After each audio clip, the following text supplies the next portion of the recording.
edition of Supervisors Report with David Haubert, our supervisor for District 1. Joining me now is District 1 Supervisor in the flesh, David Haubert. Welcome today. Thanks for having me, Marshall. And we have a special guest. I'd like to introduce you and everyone to Ronnie Forbes, the Executive Director of One Nation Dreammakers. It's my honor to bring him on the show with us today, get to know him a little bit, and get the community to get to know about Ronnie Forbes, what he does with One Nation Dreammakers. That's quite an introduction. Welcome, Johnny. I'm so glad to see you today. It's my pleasure. We've heard a lot about you, especially with regard to Ridgeview Common and so many other things you do. And have you heard yourself being called the last mile in a smile? Last mile with a smile, yes. We are a last mile with a smile food delivery program that is all around Alameda County, and we deliver food to several locations in every district. District 1, 2, 3, 4, and 5. And which one is your favorite? Which one is my favorite? Of course, District 1. Yeah, we're blessed to take over the Alameda County Fire Station number 8 on College Avenue. We took over that vacant building and turned it into a food hub of where we now are partners with the Alameda County Food Bank, and we service so many organizations throughout Alameda County. I pass that station every day on my way home. My first cousin was a lieutenant there for many years and retired there. And during that entire time, I didn't even know he was working there. Wow. That's amazing. That's how busy we were. Yeah. Please go ahead. So, you know, just not to go too far into my story, but I'm a disabled veteran, and I had some problems with my PTSD and drugs and alcohol and incarceration for a number of years. And so when I finally came to myself, God told me that I needed to go out and be of service in the community. Well, you're certainly showing him. Yeah. So, you know, this is, as a servant of God in the community, it's just my purpose to find a need and fill it, find a hurt and heal it, and find a problem and solve it. And this food is a vehicle for us to be able to go out and to talk with people, senior citizens, disabled, veterans, and people who have food insecurities that need help with other issues in their lives. So this is it's a blessing to be able to be God's hands and feet in the community. We now have recently been blessed to take over the Ridgeview Commons kitchen here in Pleasanton. Tell us about that. And it's amazing. You know, Open Heart Kitchen was there for a number of years, and they moved out. They're opening up an incredible location in Livermore called Vineyard 2.0. So that left an open door for us to be able to move in and facilitate the needs of the seniors over there for their dinner meals. So we serve dinner meals over there Monday through Friday. We have an incredible entourage that puts together some incredible meals. So my mom and dad have been married 68 years. Dad will be 88 in May, and mom just turned 86. So God to be able him. to go over there and facilitate the needs of these seniors, it's just so heartwarming, because that's such a part of my life, is being able to bless senior citizens. So we just hope and pray that God will be able to open up more doors for us to be able to do more, because there's such a need for the supply of the communities in Alameda County and whatnot with the food insecurities. You know, everybody thought that when COVID left it would get better. It's gotten worse. So there's so many people out there that are in need. You know, it's either go shopping or pay for gas in your car. It's either go get your groceries or either pay your electric bill or pay your rent. So we're able to bring this food to these facilities. We are a hub that delivers the food to locations that do the big distribution, and people can come and get the food at these locations that we deliver to from College Avenue.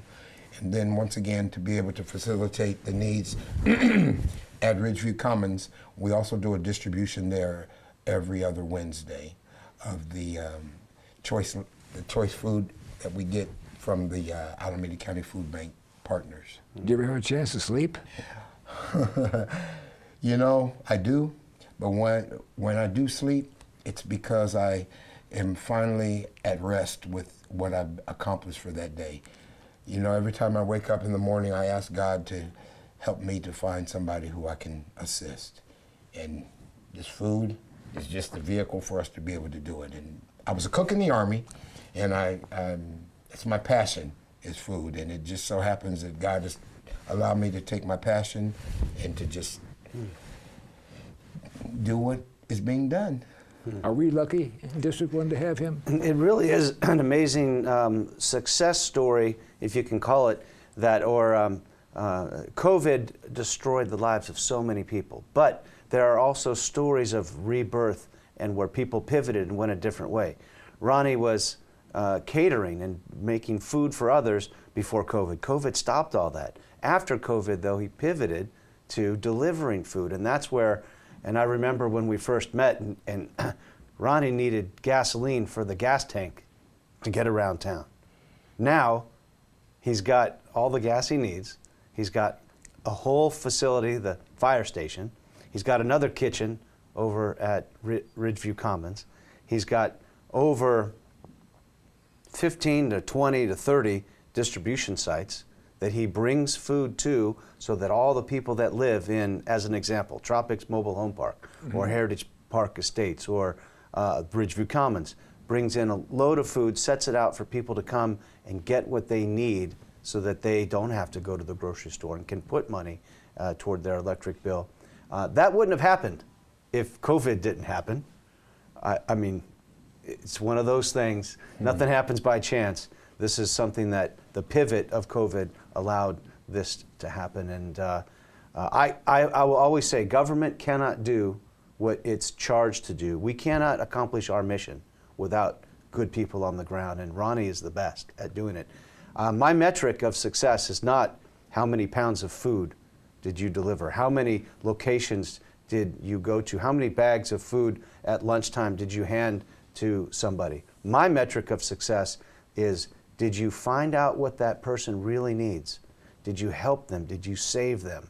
And if you count score that way, nobody compares to the number of people that Ronnie Forbes saves with the food that he gives. It's not just pounds of food, and some people just count the pounds of food. I count the number of people that you save, and when you see him serving and you see the people that he's seen over and over and over again, they say, Ronnie's here, and he brightens up the room and gives people hope, gives people excitement.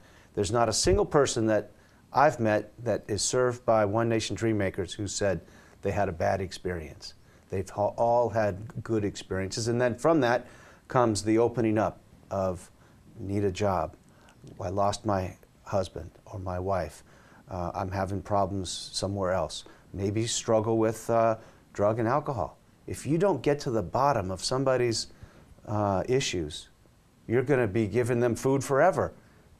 Not with Ronnie. He's going to help find and steer you in the right direction, because he says, and he's told me, he used to be that person struggling. So he knows how to fix their problems, and that's why I'm proud to support One Nation Dream Makers. I'm proud to support Ronnie personally, and we just need an army.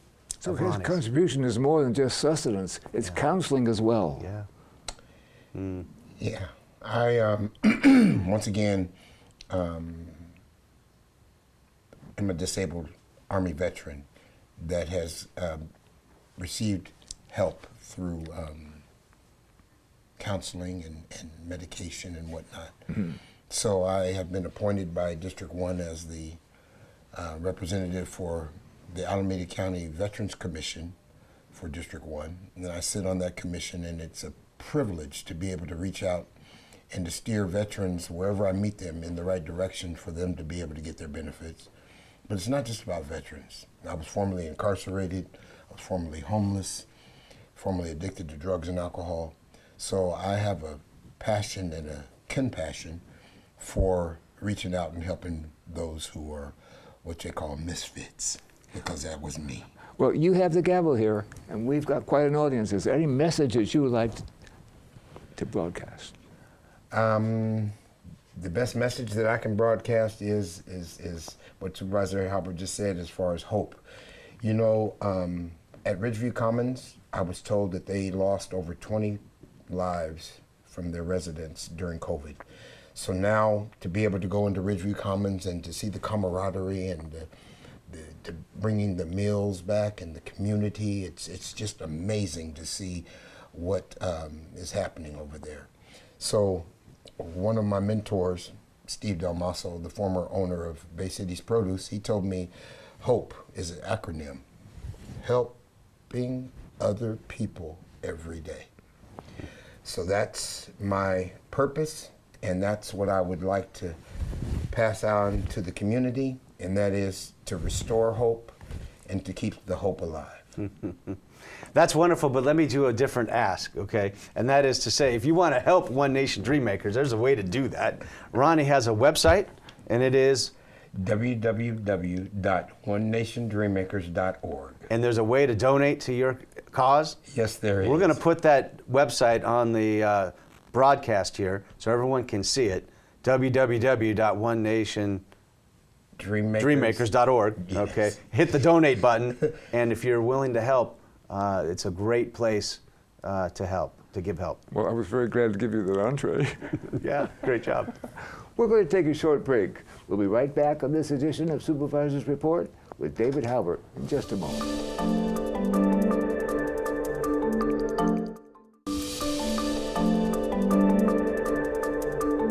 Welcome back to this edition of Supervisor's Report with David Haubert, our District 1 Supervisor. Thank you for being here, Dave, once again. Thank you for your guest. It's time to hear what your choice might be. Yeah, I'd like to talk about two things, Marshall. First of all, a big shout out to Cornerstone Fellowship, located in Livermore, for their continued operation of their community homeless outreach, which they do every Friday. So sometimes there are people that spend the night in the parking lot in their car. They have a safe parking program. But anyone that's homeless can come to them on Friday from 9 to 11. They get a homemade breakfast. They get a chance to take a shower. Now they can do their laundry. Marshall, we gave them a grant to install a washer and a dryer, and they bring their laundry detergent, their laundry. They can do their laundry. We bring in a dental bus.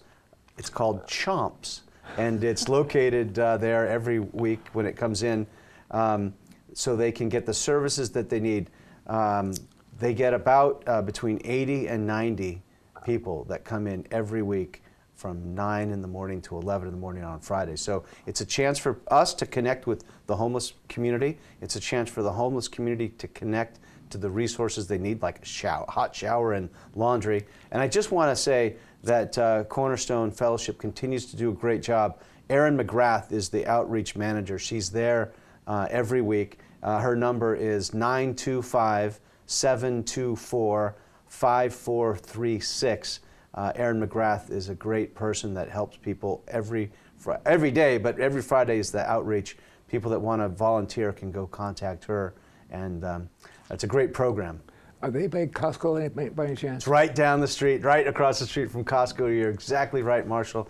A wonderful church located here in the Tri-Valley in Livermore, Cornerstone Fellowship. Well, that's sometimes a symbiotic relationship where they can get some of the things that Costco donates, and they do a good job of that. That's exactly right. And I hope you remember well, when you were mayor, you helped start the idea to bring Dublin Boulevard all the way through, so you come and shop at Costco and therefore go to Cornerstone, and it's going to be reality. I love it. I can't wait. That's a whole nother topic, Marshall, but you're right. I can't wait for Dublin Boulevard to connect to North Canyons Parkway. That's a great point. A great point. The other thing I want to mention as Supervisor's Choice is about the Ranch Pet Resort and Spa. Pet resort? Yeah, it's a pet resort and spa. When people travel, they will bring their dog or their cat to the ranch, located in Livermore on Tesla Road. We've been working with them because their business is expanding. They're bringing more and more pets in, and the noise levels were bothering the neighbors a little bit, so we had some complaints for the neighbors. So you had a local business which was operating since the 50s, and you had neighbors that were complaining about the loud noise, and we have a balance to strike. I want to say that after working with the owner of the ranch, who was willing to install some equipment, some baffling, some thicker fencing to help dampen the noise, that it's been shown that they can reduce the level of noise. Here's the thing, you'll still hear dogs in the community. Neighbors will still hear dogs barking. It is a business, and it's been there since the 50s. But the noise level will be brought down to below the allowable level of noise that any business is allowed to generate. So it'll be compliant, it'll be much better environment for the neighbors and the community.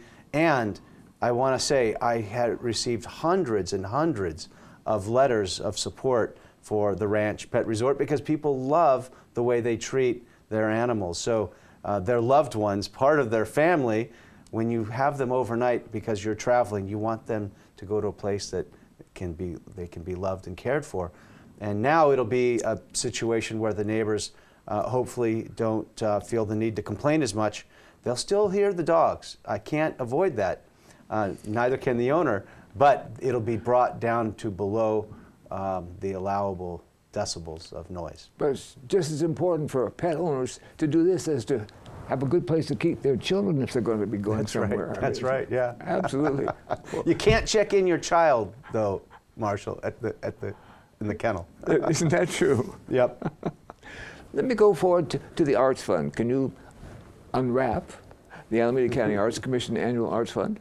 Yeah, so we have an annual grant program, and I want to let everyone know February 15th is the deadline to apply. The grant program brings out grants of up to $3,000, probably the $2,500 to $3,000 level, to local organizations to buy supplies, to put on demonstrations, to help those that want to join the art community. This is in the area of visual art, so people doing paintings and drawings, but also dance, theater, music, literature and poetry, and cultural events. So think about all the different cultural events that people can now put on a program because they have a $3,000 grant from the county. While it's not a huge fund, Marshall, we do the best that we can with it. Those that want to apply should do so by going to the website arts.acgov.org/arts fund to find out how to apply. Do it by February 15th. But we also have applicant webinars for people that want to understand a little bit more about whether this grant is for them or if they have questions about how to fill out the application. We have a webinar on January 26th at 1 p.m. We'll put the address on the show here so that people can see how to go to that webinar. What are you not involved in District 1? We do a lot, Marshall. You're absolutely right. Wow. The Vineyard Resource Center is just about upon us. Could you share with our audience about this Open Heart effort also? Yeah, so this is a great facility, and we call it Vineyard 2.0. Its official name is the Vineyard Resource Center. But Vineyard 1.0 is located in the same location. We tore it down and rebuilt Vineyard 2.0. That's why we call it 2.0, Marshall. But this time, we're going to be opening up with 24 apartment units. So we're going to be able to house formerly unhoused homeless individuals and their families located there on Livermore Boulevard where Vineyard 1.0 was located. So it's going to have food service. So Open Heart Kitchen will be operating the kitchen, providing food service. So anybody that's homeless can drop in and receive, as I mentioned, Cornerstone Outreach on Fridays. This is a location where people can go to every day. They can congregate in the yard area. There's going to be a courtyard where they can be. But the Open Heart Refuge is going to be the Open Heart Kitchen opening an overnight refuge where people can come in out of the rain and out of the cold and get a good night's sleep and breakfast the next day, all supported by Open Heart Kitchen. they'll also be able to take away meals to go from that location. So it's located right there on North Livermore Boulevard, right down the street really from downtown Livermore.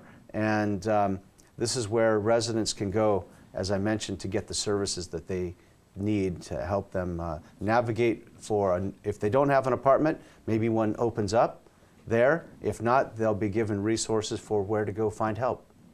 How do you assemble the talent and the money and all the resources necessary to put this resource center together? Great question, Marshall. We have an army of people at the county that are looking for the locations to build affordable housing, that are looking to partner with, we partner with the Housing Consortium of the East Bay and a gentleman named Darren Lowndes, who owns and operates facilities like this around the Bay Area and around Alameda County.